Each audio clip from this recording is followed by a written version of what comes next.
Olá, meu nome é Henrique e essa é mais uma parte do nosso curso Ninja de Estatística Aplicada com R para Ciências da Saúde. Hoje vou falar um pouquinho sobre como você deve criar ou copiar o seu questionário. Primeiro alerta, antes de você criar o seu questionário, procure já por um existente. Isso poupará seu tempo e ainda reduzirá o risco de você produzir más questões. Produzir o questionário ficar na mão do demônio. Então, toda a questão que você produzir, você precisa testá-la. Primeiro eu vou observar alguns princípios e depois testá-la, principalmente com pessoas parecidas com o que você pretende no seu estudo original, o mais importante.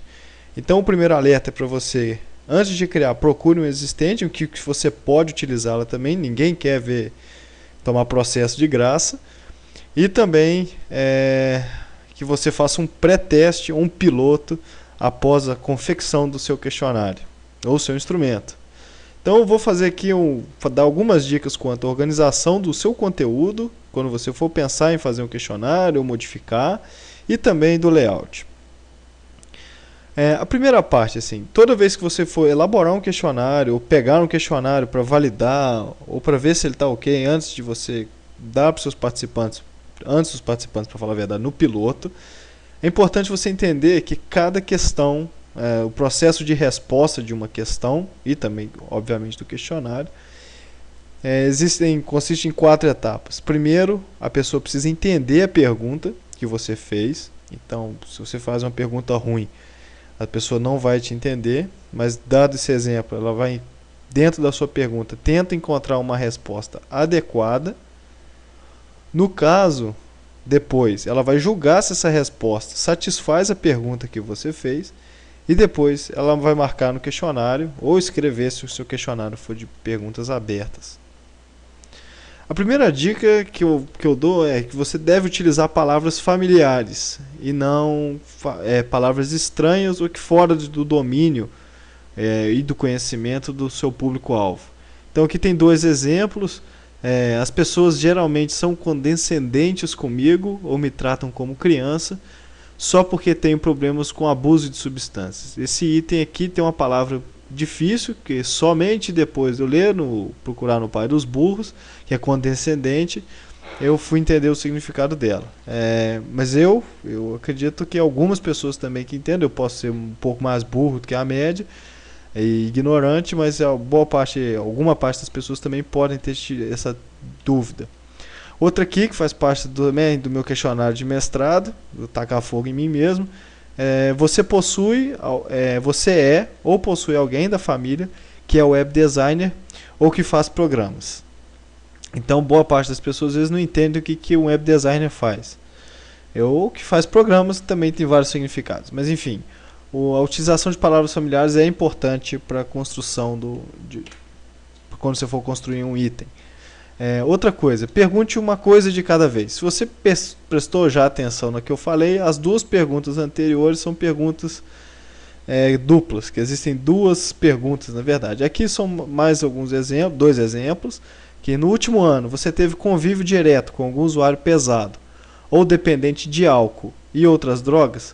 Aqui a gente poderia separar essa pergunta em algumas formas. Primeiro, se a pessoa teve convívio direto com algum usuário pesado de droga. Se você quiser excluir o álcool, também com usuário pesado de álcool. Ou dependente de álcool. Ou dependente de outras drogas. Ou dependente de álcool, ou se for multidependente, de outras drogas também. Essa pergunta aqui, ela pode ser escrita de outra forma se você quer especificar o que você está realmente identificando no seu, ou separar as pessoas. A segunda aqui faz parte do questionário Mini da OMS para o rastreio de dependência de drogas. Faz parte da entrevista clínica.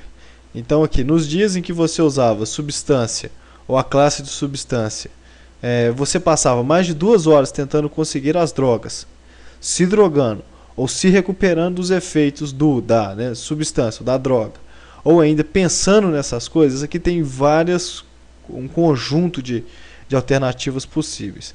Se você está interessado como um instrumento de rastreio, qualquer uma dessas aqui já simboliza já tem um certo grau de correlação com a característica lá de dependência. Então, faz parte do critério diagnóstico. Mas você pode ver que essa você pode criar várias perguntas se você quer especificar. Se a pessoa só passa mais de 2 horas, se ela se droga, se ela passa mais de 2 horas se recuperando, ou ainda pensando em drogas. Eu, por exemplo, eu passo mais de 2 horas por dia pensando em droga, porque eu trabalho com droga.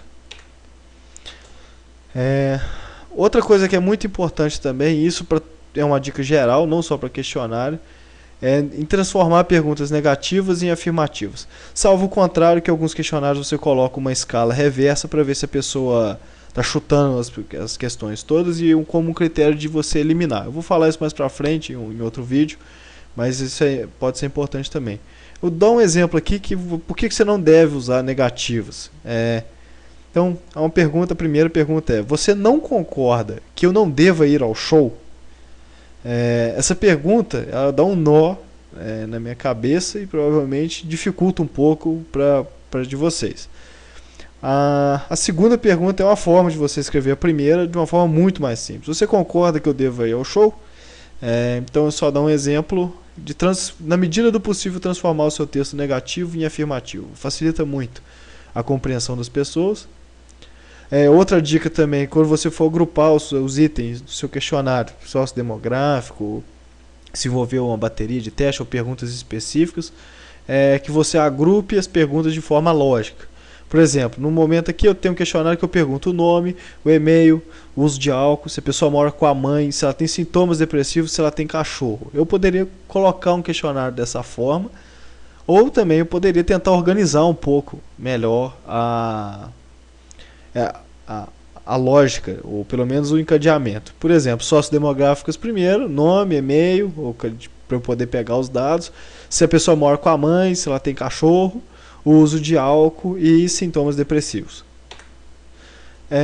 Outra coisa que é muito importante quando você está desenvolvendo um questionário é ter cuidado com temas tabus. Temas tabus, por incrível que pareça, em algumas regiões, não é por incrível, o ser humano é assim. Em algumas localidades, um tema que pode ser perfeitamente discutido abertamente em uma mesa ou em qualquer lugar, com pessoas estranhas, pode se tornar pode ser um tema tabu em uma determinada circunstância, em determinada cultura. Então é muito interessante. Esse aqui é um vídeo, a descrição do vídeo está embaixo. Se você quiser parar de assistir esse para assistir o outro, eu acho que vale a pena. É sobre um repórter perguntando para um angolano o que ele acha do sexo ocasional. A resposta dele é bem interessante e tem a ver com um assunto tabu e também com a questão de perguntas mal formuladas. Boa parte dos respondentes não entendem o que é sexo ocasional. Outra ideia também, antes de você passar o seu questionário, que você escreva instruções para a pessoa que vai responder ou para o entrevistador. A primeira ideia, a dica é você usar palavras familiares de forma familiar e também tentar definir ocorrência. Muitas das escalas têm, você sente triste frequentemente, nunca, quase sempre. Você tem que definir, pelo menos na medida do possível, tentar definir o que frequente significa. Porque dependendo do contexto, a palavra frequente muda bastante. Então, se eu perguntar sobre a pessoa tem ataques cardíacos frequentes, eu acho que o intervalo de 1 ano já é uma frequência razoável para quem tem ataque cardíaco. Mas para dor de cabeça, por exemplo, uma dor de cabeça por semana, a palavra frequente. Tem dores frequentemente. Tem dor de cabeça frequentemente. Isso pode significar uma vez por semana e não uma vez por ano. Então, dependendo do contexto da sua pergunta, o que você está avaliando, é muito importante você definir o que é a relação e as palavras. Uma coisa que nós estamos acostumados no meio acadêmico, para dificultar, pelo menos para tirar a nossa... pelo menos tentar mostrar que o nosso texto é desprovido de autor, é a utilização da voz passiva. Isso é comum aplicado na comunidade acadêmica e isso é um exercício cultural nosso. Há quem discorde e a boa parte das pessoas concorda. A ideia, quando você está fazendo um questionário, você está fazendo um texto para a internet, se você for fazer o questionário para a internet, que faz parte do nosso objetivo aqui, é você usar a voz ativa e não a passiva. A voz ela é ativa e não é passiva. O questionário deve ser, por exemplo, tenho 2 exemplos aqui. O questionário deve ser respondido pelo participante com lápis.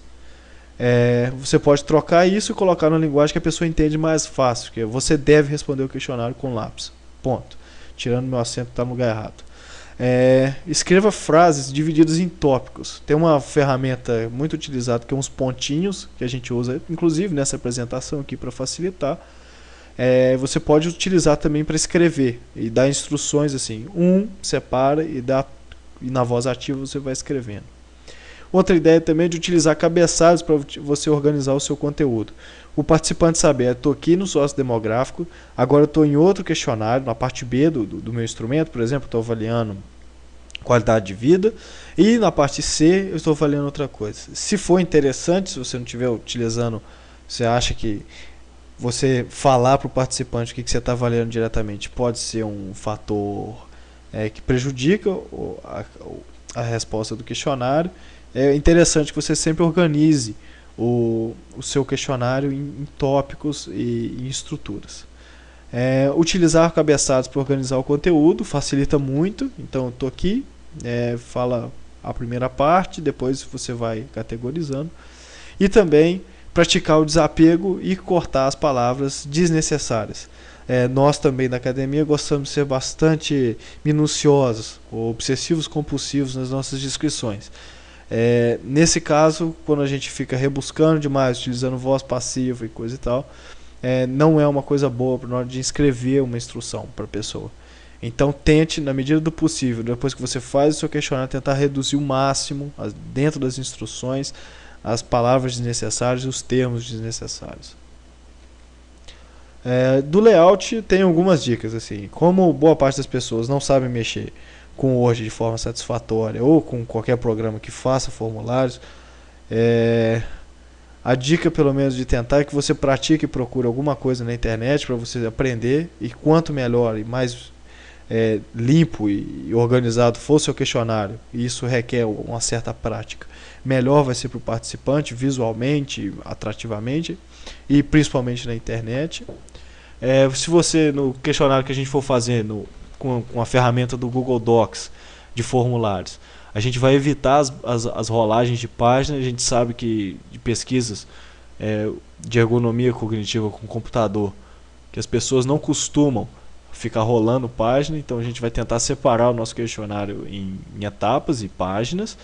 E também, se você estiver utilizando o questionário de papel, você não fazer economia porca, você deve utilizar espaços para facilitar a leitura e interpretação das pessoas ao responder seu questionário. Pessoas com mais de 40, 50 anos, elas começam a utilizar 2 óculos, por exemplo, um para perto e um para longe.